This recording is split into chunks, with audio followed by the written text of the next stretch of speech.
Ave María Purísima. Sin pecado concebido, María Santísima. En el nombre del Padre, del Hijo y del Espíritu Santo. Amén.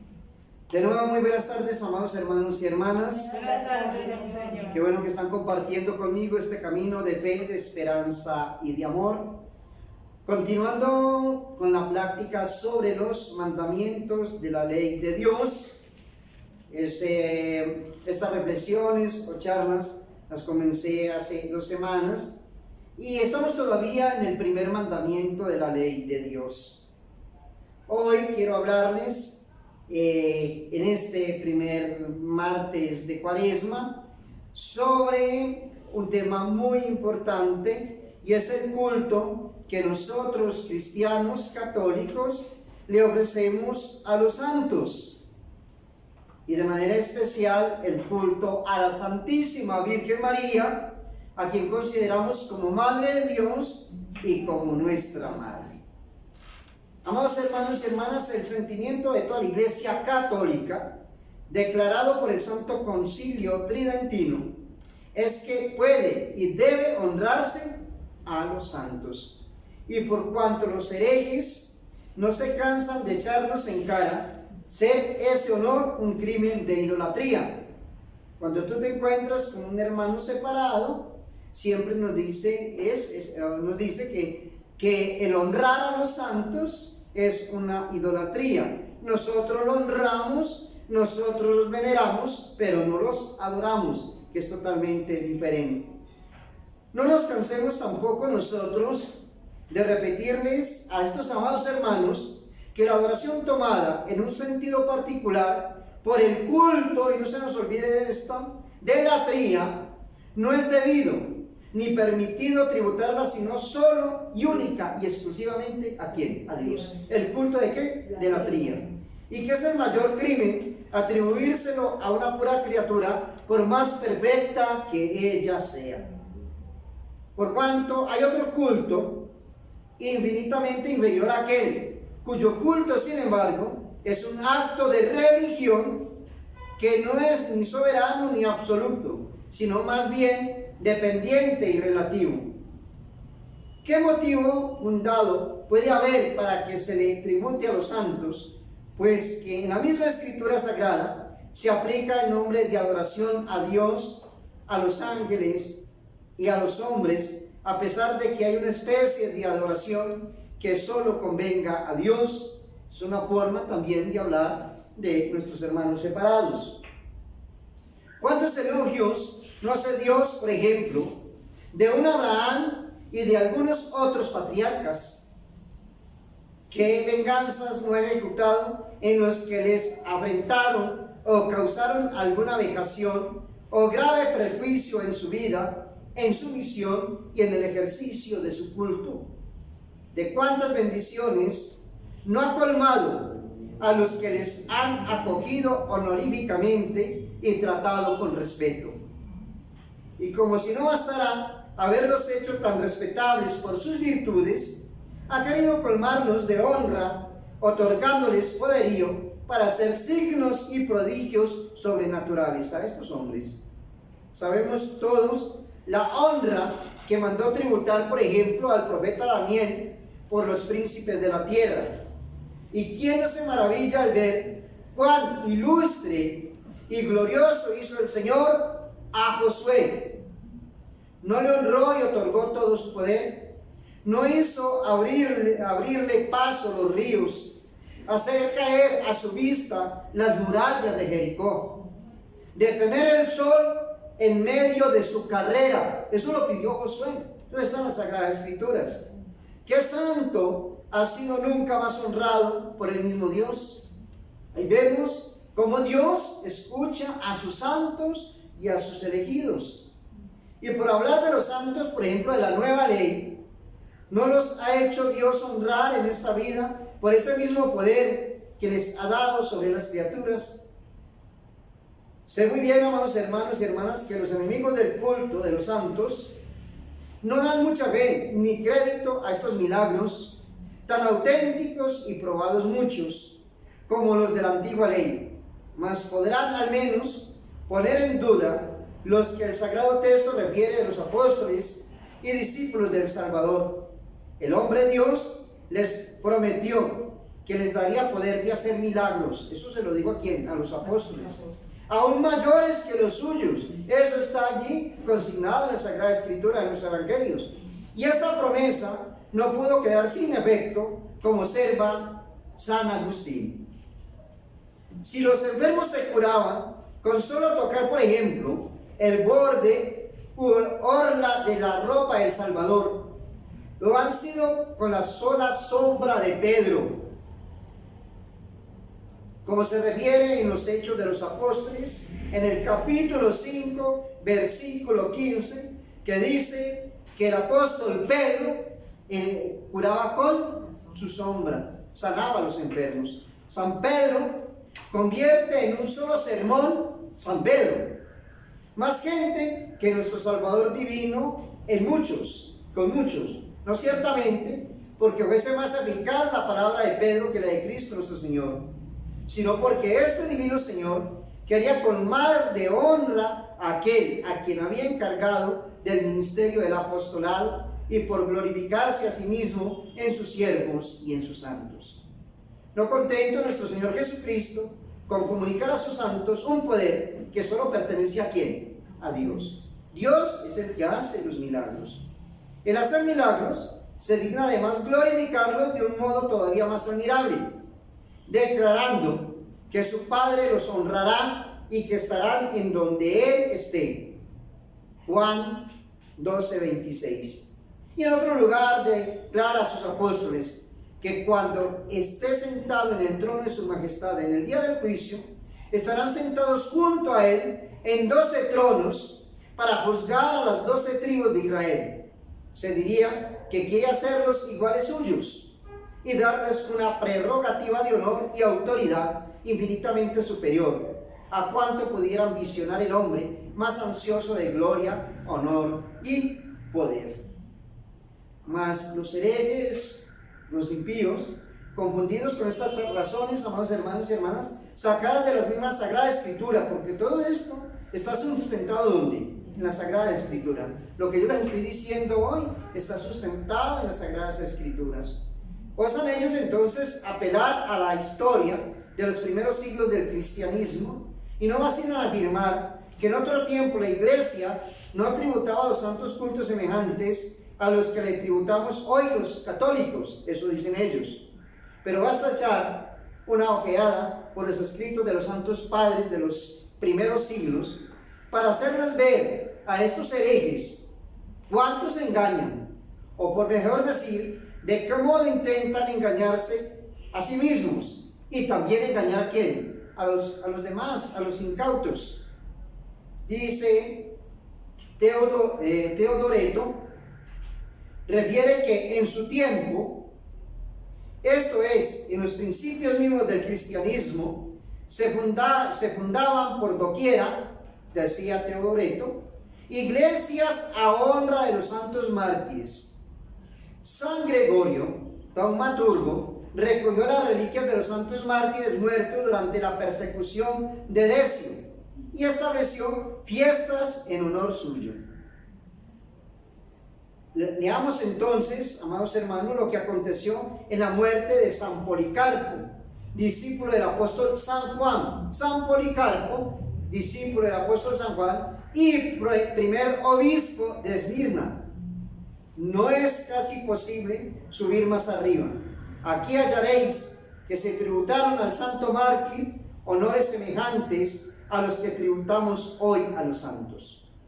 Finalmente, los discursos y elogios que los ciprianos, los gregorianos, naciancenos, los crisóstomos, los ambrosios, los agustinos pronunciaron para exhortar a los pueblos a que honrasen a los santos, las fiestas que en su celebridad se hacían en sus sepulcros, los concilios tenidos contra los iconoclastas.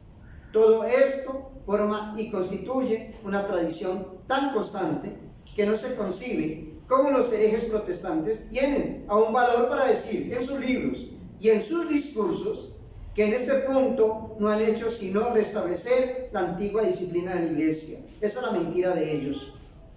cuando al contrario se ve que la antigüedad entera los está condenando y que si estuvieran de buena fe les fuera imposible llegarse a este punto de rendirle un culto especial ¿a quién? A todos los santos. Esto es un sentimiento de la iglesia y no es de ahora ni de unos años, desde el tiempo apostólico. Por lo demás, el honor y culto que tributamos a la Santísima Virgen y a los santos en la Iglesia Católica se funda principalmente en el artículo del credo que dice: creo en la comunión de los santos.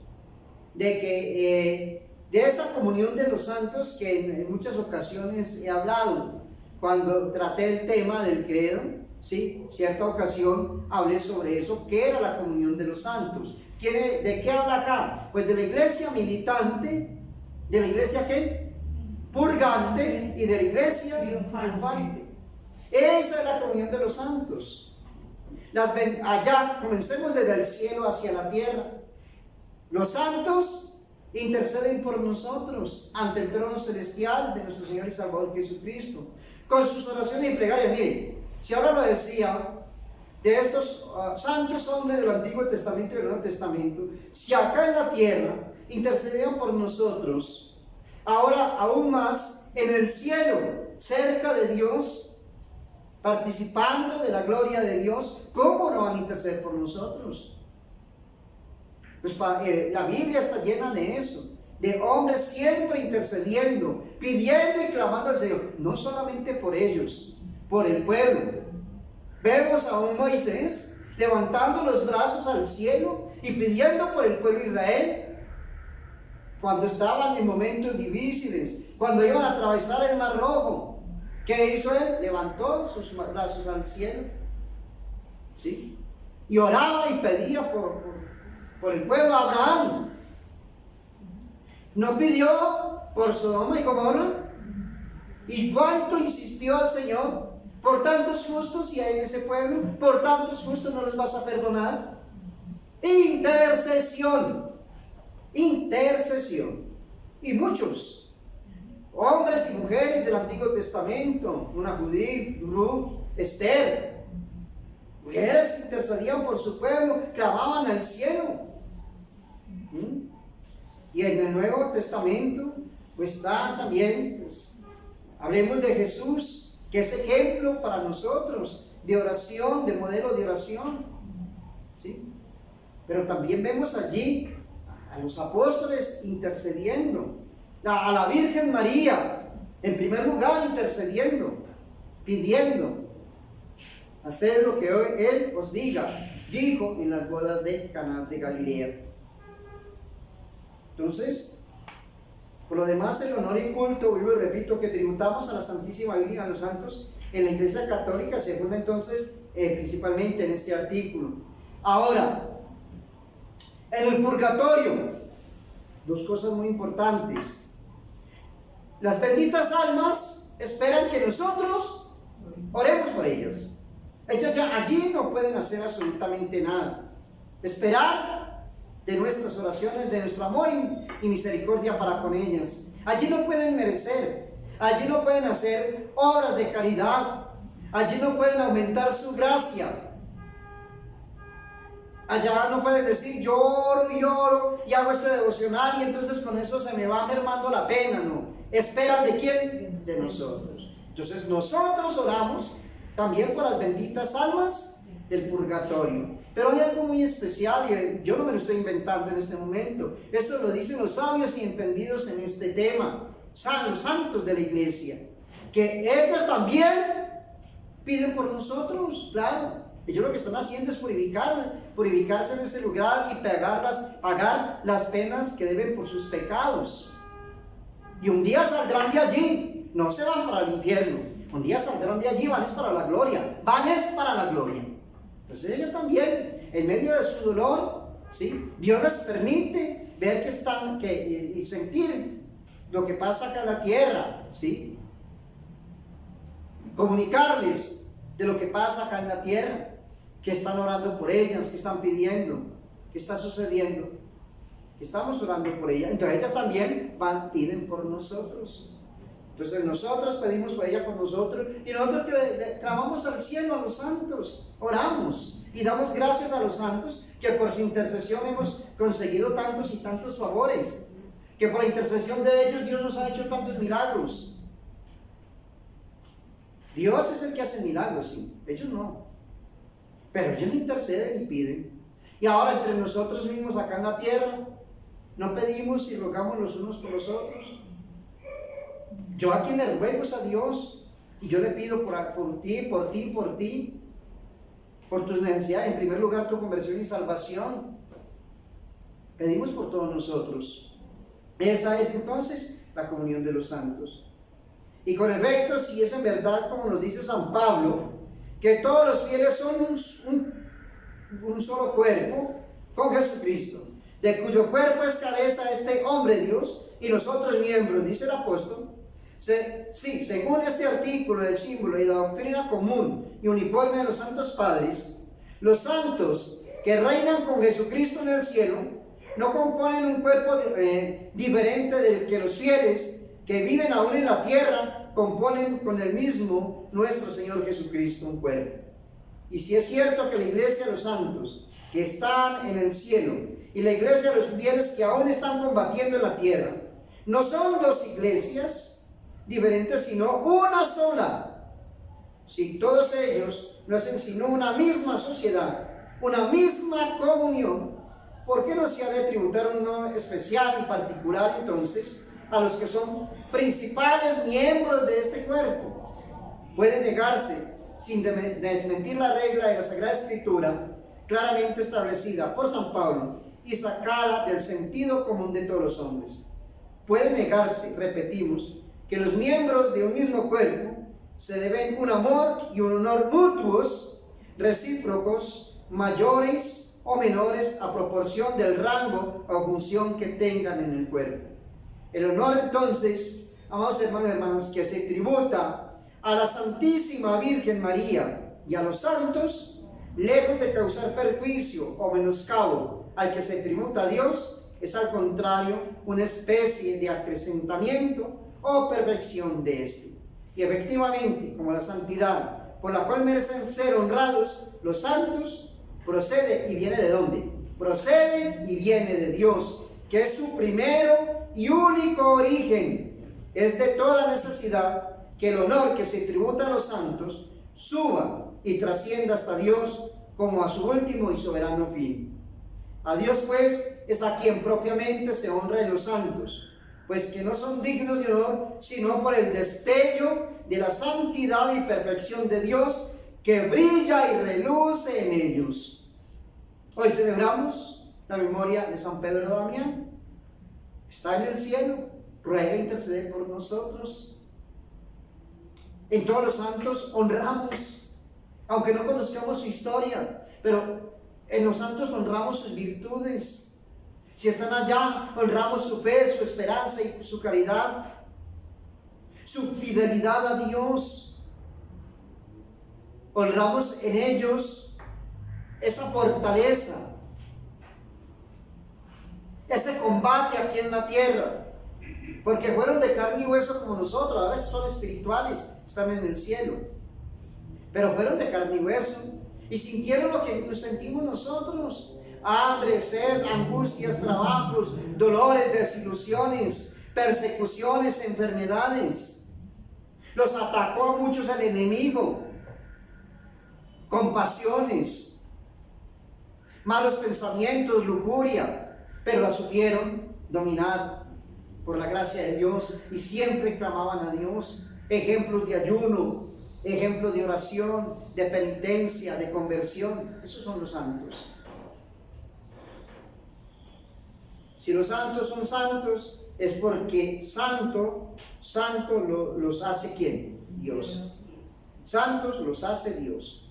Si tienen un brillo de perfección que los hace admirables y dignos de nuestra veneración, es en cuanto dicho brillo proviene de Dios como de su fuente y principio. Es necesario pues, amados hermanos y hermanas, que el culto y honor que tributamos a los santos suba hasta Dios, y que esa participación de santidad y perfección que en ellos vemos nos sirva de escalera para ir subiendo a la consideración de la santidad y perfección esencial que está en Dios.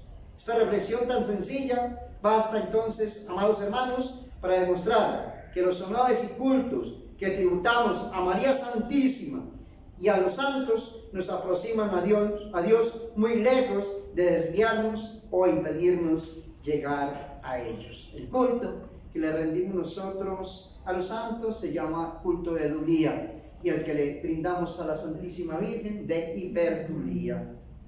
Ese es el culto entonces que tributa la Iglesia a los santos, y en primer lugar a la Santísima Virgen María, Madre de Dios y Madre nuestra, culto llamado ¿de qué? De Hiperdulía.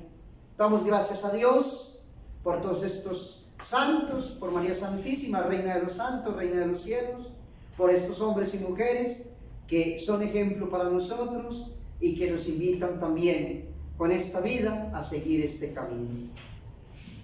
Ave María Purísima, María Santísima. en el nombre del Padre, del Hijo y del Espíritu Santo. Amén.